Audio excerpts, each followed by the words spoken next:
Moin Moin und willkommen zum neuen Tutorial. Das wird, glaube ich, so kurz. Daraus könnte man auch einen Shorts machen. Wir wollen heute nämlich dieser Frau hier das Tattoo entfernen. Was machen wir dazu? Wir gehen hier auf unser Auswahlwerkzeug und nehmen das Lasso-Werkzeug, gehen zum Tattoo hin und umranden das. Es muss nicht genau sein, es ist auf jeden Sprachfehler.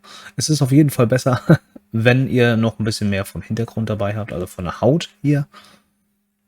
Jetzt gehen wir einfach auf Bearbeiten. Ihr könnt zum Beispiel Fläche füllen machen und geht hier auf Inhalt, inhaltsbasierend. Da können wir schon mal OK drücken.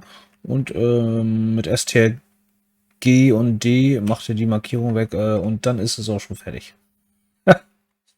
Ja, so leicht war das. Geht natürlich auch mit allen anderen Objekten, die im Bild stören. Ob es jetzt ein Text auf dem Bild ist, der da nicht sein soll, oder irgendwelche Objekte. Ja, jetzt war es das Tattoo und jawohl, das war kurz. Also, danke fürs Zuschauen. Ich freue mich über ein Like, ein Abo oder macht das Glöckchen an. Bis zum nächsten Mal. Ciao, ciao.